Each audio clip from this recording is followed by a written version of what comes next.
కొత్త ఇంటిలో చాలా త్వరగా ఇమిడిపోయింది మయూరి. శకుంతల, ఆమె భర్త స్వేచ్ఛా విహంగాల్లాంటి వాళ్ళు రోజంతా ఇంటి పట్టున ఉండరు. కులాసాగా ఉన్నప్పుడు సాయంత్రం కాలేజీ నుంచి సరాసరి ఇంటికి రారు. ఏ పార్కుకో పోతారు, అట్నుంచి సినిమాకు పోతారు. 5 తర్వాత ఏ హోటల్లోనో భోజనం చేసి ఇంచుమించు 11 గంటలకు ఇంటికి చేరుకుంటారు. వస్తూనే పక్కలు సర్దుకుంటారు. మళ్ళీ ఉదయం లేస్తూనే పరుగు. ఇలా ఉంటుంది వాళ్ళ దినచర్య. ఉదయమే లేచి 8 అయ్యేసరికి వంట పనులు పూర్తి చేయటం నేర్చుకుంది మయూరి. 9:30 వరకు చదువు, ఆ తర్వాత తిని కాలేజ్కి వెళ్ళిపోవడం. రాగానే మళ్ళీ వంట పని. రాత్రి 8 గంటల నుంచి తన గదిలో కూర్చుని 2 గంటల వరకు చదువు, ఆ తరువాత నిద్ర. ఆదివారాలు, ప్రత్యేక సెలవు దినాల్లో శకుంతల దంపతులు ఇంటి పట్టున ఉండరు. అయిపు లేకుండా పోతారు. ఒకరోజు పిక్నిక్, ఒకరోజు శకుంతల పుట్టింటికి, మరో సెలవు దినాన అత్తారింటికి. ఇక సెలవు దినాలన్నీ తీరిక లేకుండా చెల్లిపోతాయి వారికి. శకుంతల మయూరికి మాత్రం ఎటువంటి లోటు చేయలేదు. ఇంటి తాళాలు ఒక సెట్ మయూరి దగ్గర ఉంటాయి. మయూరి ఆ ఇంట్లో ఉండడం తన వల్ల వాళ్ళకి ఉపయోగమే అనిపించింది. దంపతులిద్దరికీ వంట పనితో నిమిత్తం లేకుండా పోయింది. ఇంటి జాగ్రత్తలు పట్టించుకోవాల్సిన అవసరం తీరింది. వారి స్వేచ్ఛా జీవితం మరింత అయింది. ఇంటి పట్టున ఉన్నప్పుడు కూడా గది వదిలి బయటకు రారు. లోపల చదరంగం ఆడుకుంటూనో, క్యారమ్స్ ఆడుకుంటూనో గడిపేస్తారు. బజారు వెళ్ళి కూరగాయలు, చిల్లర సామాను తెచ్చేందుకు మయూరికి డబ్బు ముందుగానే ఇచ్చేస్తారు. 1-2 సార్లు ఇచ్చిన డబ్బు గురించి మయూరి లెక్క చెప్పాలని ప్రయత్నిస్తే మృదువుగా తిరస్కరించింది శకుంతల. లేనప్పుడు అడిగి తీసుకో, లెక్కలు రాసి చూపించాలని ప్రయత్నించకు అంటూ మందలించిందామె. మయూరి ఇంకా ఆ ప్రయత్నం మానుకుంది. శకుంతల దంపతులకు నెలకు 3,000 దాకా వస్తాయి. అందులో కుటుంబ ఖర్చులు 700-800 దాకా అవుతుంది. మిగిలిన దానిలో ఎంత దాచుకున్నామని ఇద్దరిలో ఒక్కరు కూడా ఎన్నడూ లెక్క వేయలేదు. ఇంటి ఖర్చులకు పోను మిగిలిన మొత్తాన్ని దాదాపు సరదాలకు ఖర్చు చేసేస్తారు. ప్రేమ జంట కాబట్టి చూసేవారికి, చెప్పుకునేవారికి ఆదర్శంగా నిలుస్తారు. కానీ ఆర్థిక స్థితిగతుల్లో మాత్రం వెనుకబడి ఉన్నారు. అయితే నెల తారీఖు తప్పక వచ్చే ఆదాయం కావడంతో ఆ లోటు బయట వారికి కనిపించలేదు. మయూరికి అర్థం కాలేదు. ప్రథమంలో ఇంటి దగ్గర నుంచి వచ్చే మనీ ఆర్డర్స్ తీసుకునేది మయూరి. ఆ ఇంటిలో ఆమె అవసరమైన వ్యక్తిగా రూపొందిన తరువాత మనీ ఆర్డర్స్ నిలుపు చేయమని దమయంతికి ఉత్తరం రాసింది శకుంతల. దమయంతి నుంచి శకుంతలకు సమాధానం వచ్చింది. శకు, డబ్బు పంపడం నా బాధ్యత. నీవు ఆశ్రయం ఇచ్చిందే గొప్ప. అది చాలనన్నట్లు ఖర్చు కూడా నీవే భరించాలని నీకనిపిస్తే అది ఆనందమే. ఖర్చు తప్పిందని మాత్రం కాదు. మయూరి నిన్నంతగా ఆకట్టుకునేలా ప్రవర్తించినందుకు సంతోషం. పిచ్చి పిచ్చి వేషాలేక మనీ ఆర్డర్స్ తీసుకుని మళ్ళీ మయూరికి చెప్పు. ఈసారి మనీ ఆర్డర్ తిప్పి పంపారంటే డబ్బు తీసుకుని నేనే వస్తాను అని రాసింది దమయంతి. అంతటితో బెంబేలెత్తింది శకుంతల. మనీ ఆర్డర్ వస్తే తీసుకో, కానీ దాన్ని ఖర్చు చేయవలసిన అవసరం లేదు. నీ పేరున బ్యాంకులో దాచుకో. అవసరమైనప్పుడు తీసి చీరలు, నగలు కొనుక్కోవచ్చు. అవి చూసి మీ అక్కను ఆశ్చర్యపరచవచ్చు, చెప్పింది శకుంతల. అలాగే అని తల ఊగించింది మయూరి. ఆమెకు డాన్స్ నేర్పేందుకు కూచిపూడి నృత్యశాలలో డాన్స్ టీచర్గా పనిచేస్తున్న ఓ వ్యక్తిని నియమించింది శకుంతల. ఆయన పేరు జంగమశాస్త్రి. వయసు 4.5 పదులుంటాయి. అరచేతులు చాలా మృదువుగా ఆడవాళ్లకులా ఉంటాయి. కళ్ళు ప్రొద్దుకులు నీటిలో పోరాడి అలసిన చేపపిల్లల్లా ఉంటాయి. మెడలో రుద్రాక్ష తావలం ఒకటి కనిపిస్తుంది. ఆయనకు ఉదయం 9 నుంచి మధ్యాహ్నం 2 వరకు కూచిపూడి నృత్య కళాక్షేత్రంలో పాఠాలుంటాయి. 9 లోపు సమయంలో గంటసేపు ఒక ట్యూషన్, 6 నుంచి 7 వరకు, 7:30 నుంచి 8:30 వరకు 2 ట్యూషన్లు ఉన్నాయి. 9 కల్లా ఇంటికి చేరుకుంటారాయన. ఉదయమే 5 కల్లా లేచి స్నానం, సంధ్య, విభూది రేఖలు, రుద్రాక్షమాలలతో తయారైపోతారు. సాయంత్రం 7:30 నుంచి 8:30 వరకు ఓ సబ్ కలెక్టర్ గారి అమ్మాయికి ట్యూషన్ చెప్తూ ఉండేవారాయన. వారికి ట్రాన్స్ఫర్ అయింది. సమయం కోసం కాచుకుని కూర్చున్న శకుంతల ఈ వార్త వినగానే పొంగిపోయింది. పరిగెత్తుకుంటూ వెళ్ళి వారిని కలిసింది. తన ఉద్యోగము, భర్త సంగతి, మయూరి సంగతి అన్నీ చెప్పి తన ఇంటికి రావాలని పట్టుపట్టింది. బాగా ఆలోచించి 3 నెలల జీతం అడ్వాన్స్గా ఇస్తే రాగలను అన్నారాయన. అలాగే అని అంగీకరించి తక్షణం శకుంతల 600 రూపాయలు ఆయనకు తాంబూలాలలో పెట్టి ఇచ్చి బయటపడింది. ఆ రోజే జీతాలు వచ్చాయి. తనకు డాన్స్ నేర్పేందుకు ప్రతిభాశాలి అయిన ఉపాధ్యాయుడు కుదిరాడని విన్న మయూరి తన ఆలోచనలు పురివిప్పి నాట్యం చేశాయి. ఆ రాత్రి చాలా పొద్దుపోయే వరకు ఆమెకు నిద్ర పట్టలేదు. అప్పుడే తానొక ఉత్తమ కళాకారిణి అయినట్లు ఊహించుకోసాగింది. కలెక్టర్లు, గవర్నర్లు తన ప్రదర్శనలకు హాజరవుతున్నట్లు పేపర్లో చదువుతున్న విధంగా కొన్ని దృశ్యాలు కనిపించసాగాయి. మర్నాడు సుప్రభాతాన లేచి త్వరగా పనులు ముగించి కాలేజ్కి వెళ్ళిందామె. అవర్స్ పూర్తయ్యేలోపుగా తన స్నేహితురాలికి ఒక్కొక్కసారి 10 సార్లు చొప్పున 100 సార్లు చెప్పింది, నేను డాన్స్ నేర్చుకుంటున్నాను అని. అవర్స్ పూర్తి అవ్వగానే మిత్రమండలి ఆటలకు పిలుస్తున్నా పట్టించుకోకుండా ఇంటికి బయలుదేరింది. వంట పని, స్నానము పూర్తి చేసి మాస్టారు కోసం ఎదురు చూడసాగింది. టెన్షన్గా 7:30 గంట కొట్టగానే అడ్రస్ తెలుసుకుని గుమ్మంలో కాలు పెట్టారు డాన్స్ మాస్టర్. నమస్తే అంటూ లేచి ఎదురు వెళ్ళింది మయూరి. నటజంగమ శాస్త్రి గారు వయ్యారంగా చెయ్యి ఎత్తి విద్యాప్రాప్తిరస్తు అంటూ ఆశీర్వదించారు. గురుబ్రహ్మ అంటూ తొలిపాఠం ప్రారంభించారాయన. అమ్మ ఆశీర్వచనాలతో, అక్క ప్రోత్సాహంతో, శకుంతల సహకారంతో, గురుదేవుడైన నటజంగమ శాస్త్రి ఆశీస్సులతో తొలి అడుగు కదిపింది మయూరి. అప్పటికి తాను ఆశించిన అపూర్వమైన జీవితంలోకి తొలి అడుగు మోపినట్లయింది. చురుకైన కదలికలు ఆధారంగా గుర్తించారు డాన్స్ మాస్టర్. వెళ్ళిపోతూ, అమ్మ, అదృష్టవశాత్తు దైవం నీకు చక్కని శరీరం ఇచ్చాడు. నీవు త్వరలోనే నృత్య కళలో నిష్ణాతురాలు అవుతావు అన్నాడాయన. మయూరి ముఖం వర్చస్సుతో నిండి ఉజ్వలమైంది. ఆమె ఆంతర్యం ఆనంద కౌదారమైంది. కన్నులు కదలాయితంగా అయినాయి. అక్క చెప్పినట్లుగా తానేదో సాధించగలనన్న ఆత్మవిశ్వాసం అధికతరం అయింది. చెల్లి, ఆశీస్సులు. నీవు నాట్య అభ్యాసం కూడా ప్రారంభించావంట కదా. ఈ వార్త శకుంతల నాకు రాసింది. ఎంతో సంతోషమైంది. నేను ఆశించిన లక్ష్యానికి నీవు చేరువవుతున్నావు. ఆడదైనా మగవాడైనా ఎంతకాలం బ్రతికారన్నది కాదు గుణించవలసింది, ఎలా బ్రతికారు అన్నది లెక్కించుకోవలసింది.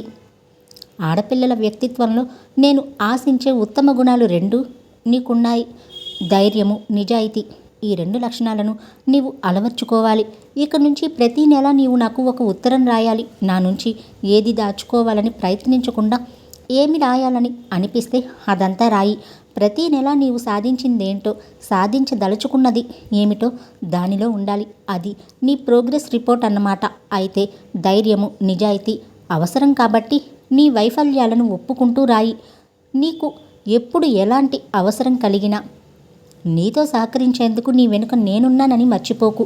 ఇక ఉంటాను, నీ అక్క దమయంతి. ఉత్తరం చదవడం ముగించి ఆలోచనాపూర్వకంగా నిట్టూర్చింది మయూరి. ఆ ఉత్తరం కాలేజ్కి వచ్చింది. బ్రేక్ అవర్లో ఒంటరిగా క్లాస్ రూమ్లో కూర్చుని చదువుకుంటుంది ఉత్తరం. చదవడం ముగించాక నిట్టొచ్చి తలెత్తి చూసింది. ఎప్పుడొచ్చారు?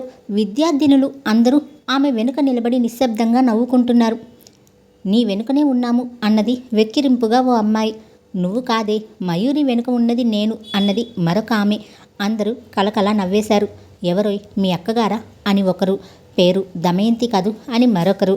నీవు మాల చదువుకోవడానికి వచ్చామని అనుకున్నాం, ఏదో సాధించడానికి వచ్చావన్నమాట అని మరో వెక్కిరింపు మయూరిని ఉక్కిరి బిక్కిరి చేశాయి. వెనుక దొంగతనంగా నిలిచి ఉత్తరాలు చదవడానికి మీకు సిగ్గుగా లేదు అంది మయూరి విసుగ్గా.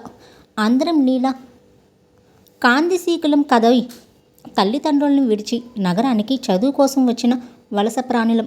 మనలో మనకు అడ్డుతెరలు ఇవన్నీ ఎందుకు ఉండాలంటావా అని అడిగింది ఓ గడుగ్గాయి. ఆ ప్రశ్న విన్న తర్వాత వారు తన ఉత్తరాన్ని చదివారన్న చిరుకోపం ఆవిరైపోయింది. అయినా వారందరికీ దూరంగా ఉన్న తమలో ఒకరికొకరు అంతా అయిన వారే అనుకోవాలి. తిరిగి క్లాసులు ప్రారంభమయ్యేంత వరకు వారితో మనసు విప్పి మాట్లాడుతూ కాలం గడిపేసింది. ఇప్పుడు ఆమె ఆలోచన ప్రపంచం చాలా విస్తృతమైంది. ఇత పూర్వమైతే తల్లి, తండ్రి, రామం, పెళ్ళి అనే విషయాల మీదనే ఆలోచనలు నడుస్తూ వచ్చాయి. ఇప్పుడు ఇలా కాదు. చదువు, డాన్స్, మిత్రమండలి, ఇంటి పని, శకుంతల దంపతులు, జీవితానికి సాధించుకోవాల్సిన కొన్ని లక్ష్యాలు, చేయవలసిన కృషి, ఇదంతా విశాలమైన ప్రపంచం. ఆజ్ఞాపించేవారు ఎవరూ లేరు. తమను తాము రూపొందించుకుంటామన్న తృప్తి కలుగుతోంది. కార్యమగ్నత వల్ల రోజులు తమకు తెలియకుండానే నెలలుగా మారుతున్నాయి. ఆ రోజు జీతాలు ఇచ్చే రోజు. మయూరికి మధ్యాహ్న సమయానికి మనీ ఆర్డర్ వచ్చింది. అప్పటికి బ్యాంకులో డిపాజిట్ చేసుకునేందుకు సమయం దాటిపోయింది. అందునుంచి డబ్బు తెచ్చుకుని బ్రీఫ్లో దాచుకుందామే.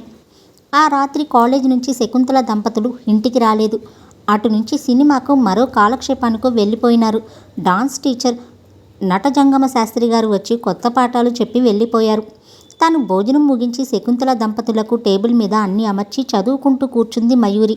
10 అయిన తరువాత కంటి మీదకి కునుకు వచ్చింది. కలత నిద్రలో ఉండగా తలుపు తట్టిన చప్పుడయింది. లేచి వెళ్ళి తలుపు తీసింది. శకుంతల దంపతులు ఇరువురు ముఖాలు నల్లగా పెట్టుకుని లోపల గదుల్లోకి వెళ్ళిపోయారు. వారు తిరిగి భోజనాలకు వస్తారేమోనని టేబుల్ దగ్గర సర్దుతూ కూర్చుంది మయూరి. కానీ ఎంతసేపటికి రాలేదు. కంటి మీదకి కునుకు వస్తోంది. అందునుంచి లేచి వెళ్ళి భోజనం సర్దాను అని చెప్పింది గది బయటని నిలిచిపోయి. తలుపు ఓరగా తెరిచింది శకుంతల. ఏడ్చి ముఖం కడిగినట్లు ముఖం బయటకు పెట్టి, నీవు పడుకో, కడుపు నిండా తినడం పూర్తయిందిలే అని చెప్పి సమాధానం కోసం చూడకుండా తలుపులు వేసుకుంది. మయూరి తిరిగి తన గదిలోకి వచ్చి పడుకుంది. అలసట కావటం వల్ల వెనువెంటనే నిద్ర పట్టేసిందామెకు. అర్ధరాత్రి అవుతూ ఉండగా ఏవో శబ్దాలు వినిపించినట్లు అయి తలుపులు తెరిచిందామె. కానీ గది బయట కాలు పెట్టాలి అంటే భయమనిపించింది. పక్క గదిలోంచి మాటలు వినిపిస్తున్నాయి. మీరు నన్ను కొట్టడం ఇది 3వ సారి అన్నది శకుంతల విచలమవుతున్న రోదన స్వరాన. నువ్వంత మూర్ఖంగా ప్రవర్తిస్తున్నావు మరి అని విసుక్కున్నాడు భర్త. నన్నెందుకు కొట్టాలి? నీ మాటలు ఒళ్ళు మండిస్తున్నాయి. మీరు చేసే పనులు బాగున్నాయా ఏం అన్నది శకుంతల. ఏం చేశాను అని భర్త అడిగాడు. మీతో సమంగా సంపాదించే నన్ను కొట్టారు. మీ ఆధిక్యత ఏమిటని, నా మీద అధికారం చెలాయిస్తున్నారు అని నిలదీసి అడిగింది శకుంతల. అవతల రవంతసేపు మౌనం. సమాధానం రాలేదు. అంత డబ్బు నాకు తెలియకుండా మీరెప్పుడు ఖర్చు చేశారు, ఎలా ఖర్చు చేశారు అంటూ తిరిగి ప్రారంభించింది శకుంతల. అవన్నీ నీకు చెప్పాలా? చెప్పకుండానే చేశారు. తెలిసాక ఆయన చెప్పాలి కదా. చచ్చా, సాటి లెక్చరర్స్ ముందు మార్వాడి అలా మాట్లాడుతూ ఉంటే నాకు చచ్చిపోవాలనిపించింది. 2 జీతాలు ఇచ్చేసినా ఇంకా మిగిలింది బకాయే. ఇంతకు ఆ డబ్బు ఏం చేశారనుకోవాలి నేను? రుద్ధమవుతున్న స్వరాన బాధగా అడిగింది శకుంతల. చీట్లాడాను. నాకు తెలియకుండా. ఎప్పుడు వెళ్ళారు? అబద్ధం. తాగాను. మీరు తాగారు అంటే నేను నమ్మలేను. మరేం చేశానంటావు? ఎదురు ప్రశ్న. విసుగు. ఎవరికో ఇచ్చి ఉంటారు. నేనా? ఎవరికి? భర్త కంఠంలో నీరసం. ఎవరికిచ్చారో మీరే చెప్పాలి. ఆడా మగ చెప్పండి అంటోంది శకుంతల. ఈ ప్రశ్న అన్నప్పుడు మాత్రం ఆమె కంఠంలో బాధ తగ్గి కోపం పెరిగింది. ఆడవాళ్ళకి ఇచ్చాననుకో, వెధవనసుగుడు అన్నాడు భర్త చిరాకు పడిపోతూ. ఎవరది? రౌద్రమైన స్వరం. అంతటితో నోరు మూస్తావా? మూయించనా అన్నాడు భర్త రెచ్చిపోయిన కంఠస్వరాన. శకుంతల రవంతసేపు భయపడినట్లు మౌనంగానే ఊరుకుంది. కానీ ఆమెలో కలుగుతున్న ఆరాటాన్ని పూర్తిగా నిలువరించుకోలేకపోయింది. మీరేం చేసినా సరే అది ఎవరో నాకు చెప్పి తీరాలి అన్నది కంఠాన్ని పెగల్చుకుని మొండిగా. అంతే. చెల్లున అదిరిపడేలా మోత వినిపించింది. ఆ తర్వాత శకుంతల రోదిస్తున్న శబ్దం వినిపించింది. అలా చాలాసేపు వినిపిస్తూనే ఉంది. సంభాషణ ముగిసిపోయింది. ఆ తతంగమంతా విన్న తర్వాత అచ్చెరువు పడి అలా ఉండిపోయింది మయూరి. నెమ్మదిగా తలుపు దగ్గరగా వేసి వెళ్ళి మంచం మీద పడుకుంది. కానీ కంటి మీదకి కునుకు రాలేదు. పెళ్ళి అనే 2 అక్షరాలు ఆడబ్రతుకులోని స్వాతంత్రాన్ని అంతటిని హరించి వేస్తాయి. బానిసత్వంలోకి తోస్తాయి. ప్రేమించుకునే రోజుల్లో ఆడించినట్టల్లా ఆడే మగవాడు పెళ్ళయ్యాక అధికారి అవుతాడు. పరిచయమైన ఆరంభ దినాల్లో ఆరాధించే మగాడు ఆమె అర్ధాంగి అయిన తరువాత అనుకువగానే ఉండమంటారు. అంతేకాదు, అణిగిమణిగి పడి ఉండమంటాడు. ఇదంతా సర్వసాధారణమైపోయింది. అక్క ఎంత ముందు చూపుతో తనను ఆరాధించే రామం బానిస నుంచి తనను దూరంగా ఉంచిందో అర్థమైంది మయూరికి. ఆమె పట్ల కృతజ్ఞతాభావంతో ఆమె చెంపలు తడిసి చిత్తడి అయినాయి. అక్కకు మనసులో లోపలే కృతజ్ఞతాభివందనాలు చెప్పుకుంది. కలత నిద్రతో తెల్లవారింది. యథావిధిగా తమ పనులు ముగించుకుంది మయూరి. శకుంతల దంపతులు చిరునవ్వులు చిందిస్తూ గది బయటకు వచ్చారు. రాత్రి ఒక భయంకరమైన పీడకల లాంటి సంఘటన జరిగిందన్న జ్ఞాపకాలేవి వారు తమ ముఖముద్రల్లో ప్రదర్శితం కానీయలేదు. ఎవరికి వారే చాలా ప్రశాంతంగా, సుఖంగా, సంతోషంగా ఉన్నట్లు నటించసాగారు. ఆ స్థితిని చూసి మరింత ఆశ్చర్యపడిపోయింది మయూరి. రాత్రి తాను విన్నదంతా కలేమో అనిపించేలా ఉన్నది శకుంతల దంపతుల స్థితి. డాన్స్ మాస్టర్ వస్తున్నారా అని అడిగింది శకుంతల మయూరిని ఉద్దేశించి. వస్తున్నారు అని చెప్పిందామె నెమ్మది అయిన స్వరాన. మయూరి, ఏమీ అనుకోకు. మీ అక్క పంపే డబ్బుల్లోంచి ఈ నెల సామాను పట్రా, వెంటనే తిరిగి బ్యాంకులో వేసేద్దాం అన్నది శకుంతల. అలాగే అన్నది మయూరి మామూలుగానే.